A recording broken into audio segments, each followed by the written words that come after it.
Welcome back to another episode of the Crypto Serpent, and I am super excited.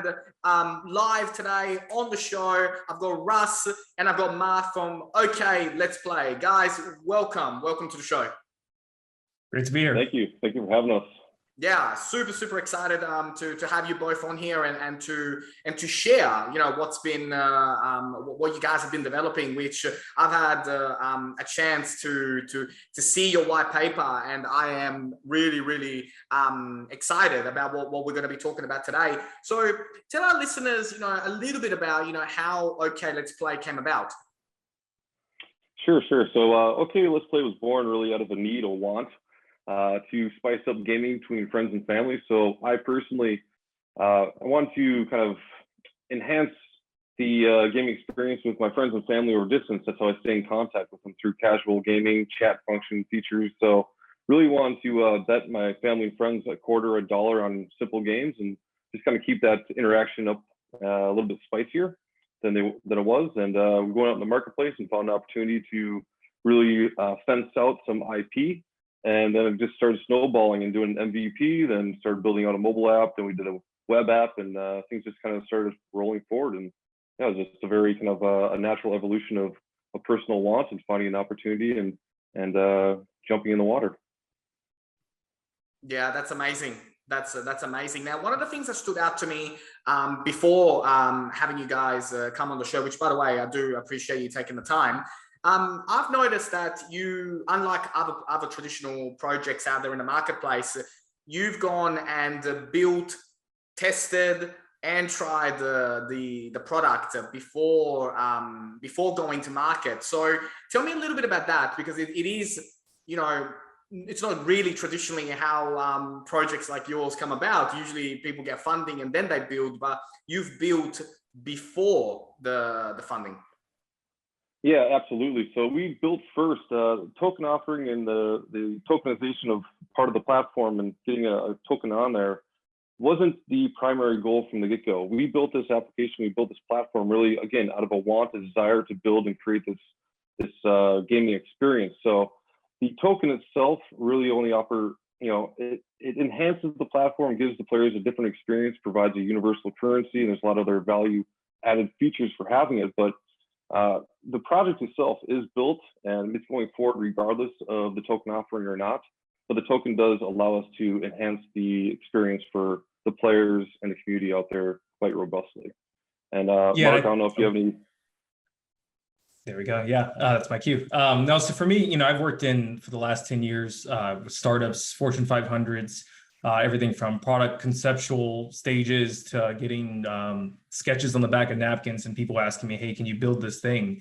What always jumped out to me with Okletsplay, is getting on so early. I've been a lifelong gamer since, I was probably 2 years old. My grandma's Nintendo with the original like Mario and everything. So when the chance came up to really focus on building something, that was let's get our tech together. Let's get the kind of offering play for money together.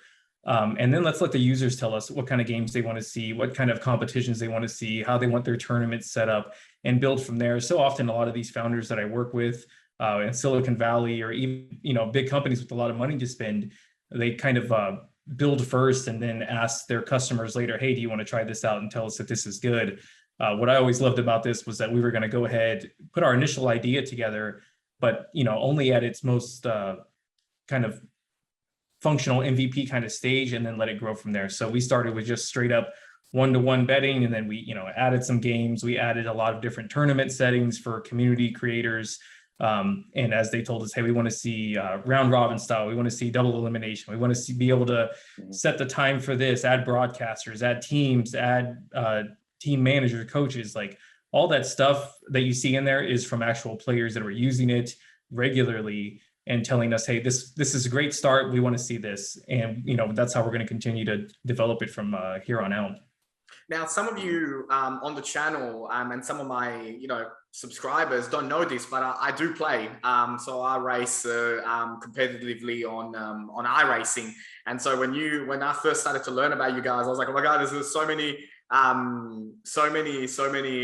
ideas, that you start to think about as a streamer, as a gamer. So, but yeah, no, fantastic. Now, I hear that, as a, okay, let's play, you have some intellectual property. Tell me a little bit more about that.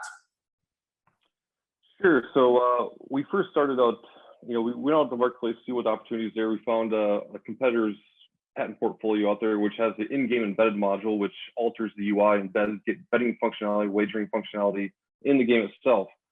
We really saw the opportunity to create kind of a global lobbying system for finding players, finding opponents, finding games. And what that is, it's an out-of-game, non-embedded, pure wagering module. The module is an application of platform. Essentially what it is external, independent from any third-party game which we support, which therefore means we have an ultra-light integration. We don't embed any sort of wagering or tournament functionality within the game itself. So therefore, we can really serve up and properly support that player community out there that is eligible and has some sort of affinity to engage into the real money aspect of gaming, while leaving that ineligible player community out there that's not interested or not eligible to participate in that type of activity completely alone, completely benign. So we are completely benign from their point of view. So it is that, again, that out of game, non-embedded platform that has a complete separation between the tournament's real money tournament functionality and the gaming experience itself. Yeah, that's brilliant.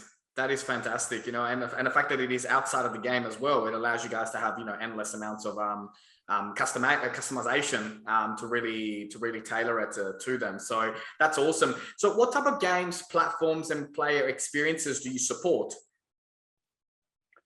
Mark, do you want to jump in? I'm happy to field it. Yeah, I mean, so we kind of built this thing to support any game. Obviously the more fun stuff is going to be, for me, I've always grown up playing a lot of Madden, EA Sports types games, FIFA, shooters, FPS. I mean, my first shooter, I think going way back, was like the first Counter-Strike 1.4. So, as soon as we got Counter-Strike on there, we were able to get League of Legends on there, all games that I play. It's also that kind of stuff for like your more hardcore gamers that are going to be up till, 3 in the morning in here with my lights synced up to the game, all the way to people like, like Russ alluded to earlier on, playing just kind of casual stuff on the phone, Words with Friends type of Scrabble stuff, or more casual kind of,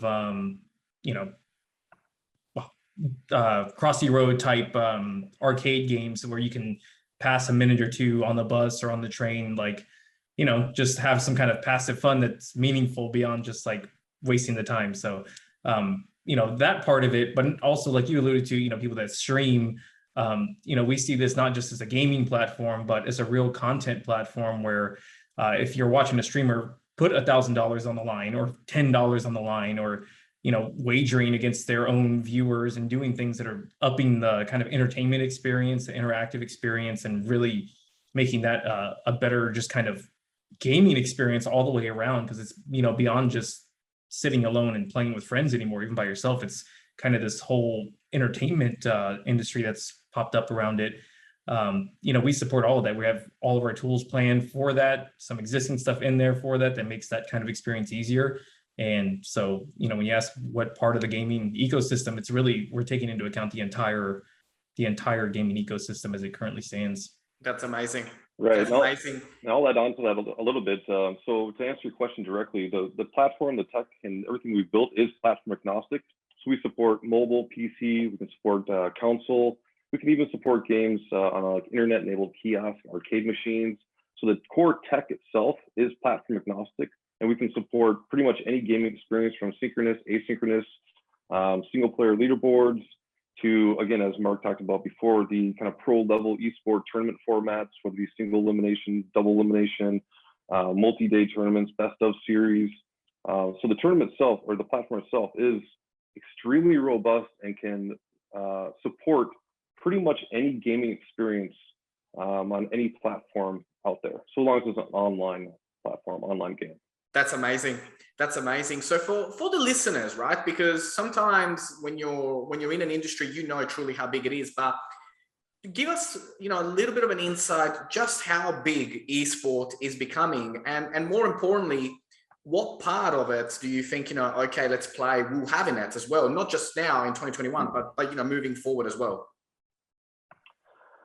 Well, that's a pretty difficult question. You know, I've seen various figures out there saying the esports industry is, you know, capping 1.5 billion. I think that's quite low. I think that's probably more oriented towards the larger esports competitions and the prize pools being paid out there.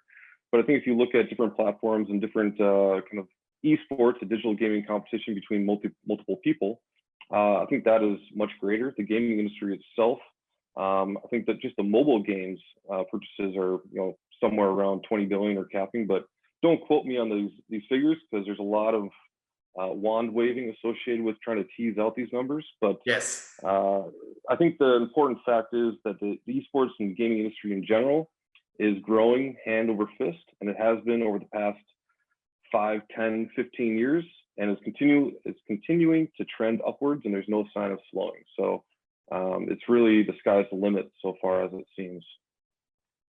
Yeah, absolutely, absolutely. And COVID exponentially grew esports, you know, from 2020 onwards. You know, like it was already scaling up fast, but it absolutely exploded from last year. And like you mentioned, you know, it is only going to get bigger and bigger and bigger. So why mint a Okletsplay token?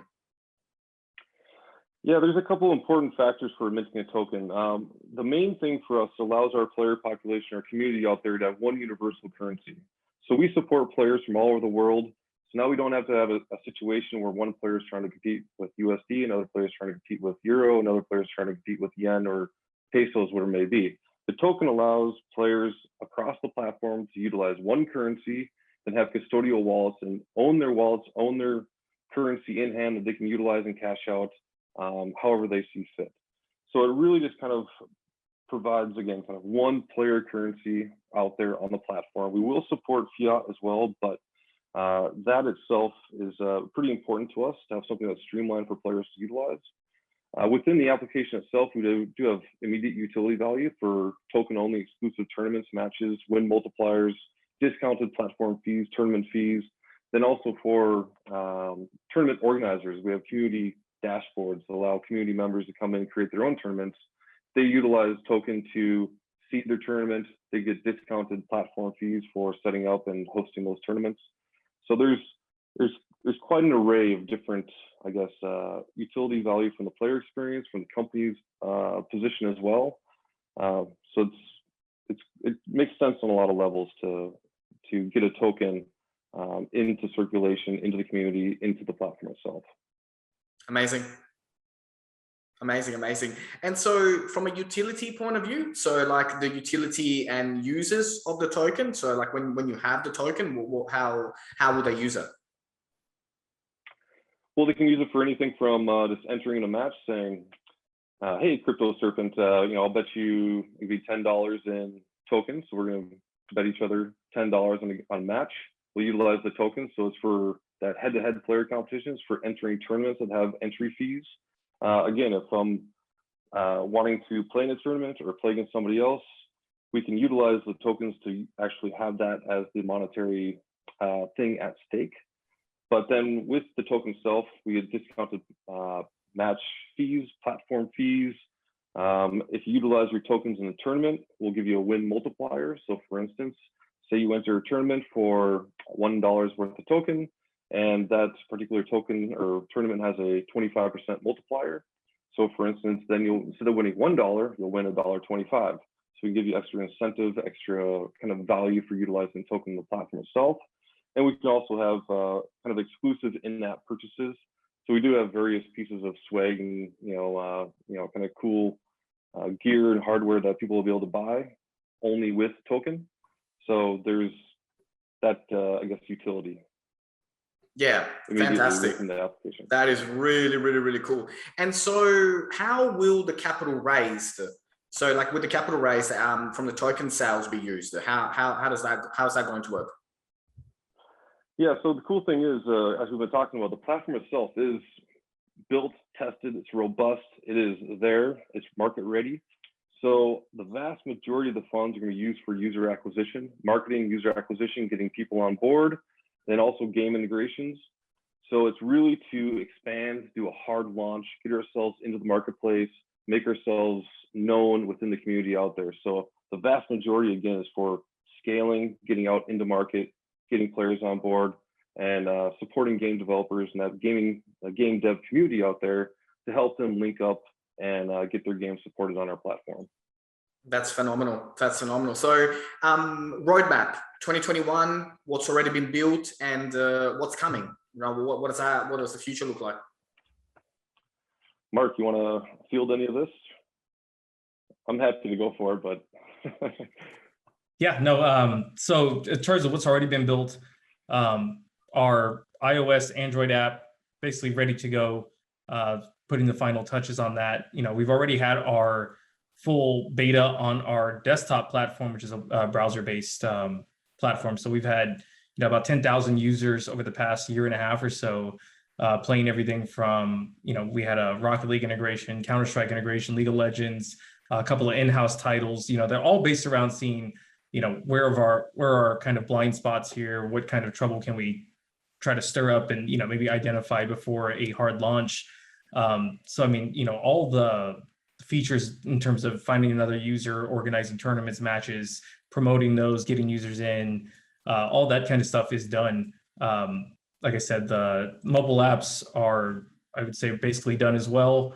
And then from there, it's really just going to be adding new games, hunting down those developers like Russ talked about. We believe that, you know, the first couple of major developers that lean into a partnership with us, that everyone else will fall in line kind of after that once they see, like, you know, okay, this is a really novel kind of useful system here that these guys have. So over the next, you know, 6-7 months, we're looking to add a referral system in that, you know, people can get paid off of promoting their matches, tournaments, kind of incentivizing these streamers, community owners, and anyone that really has a gaming following of any kind, whether it's a fan page or their own, you know, streaming channel, to get signed up, you know, get into a game, start promoting that, set some fees up, and, you know, run these tournaments and bring their followings with them so you can monetize your kind of your fans, your followers, and really just your love of gaming. So, you know, really just building out more of that kind of social aspect and, you know, making it a more entertaining place to kind of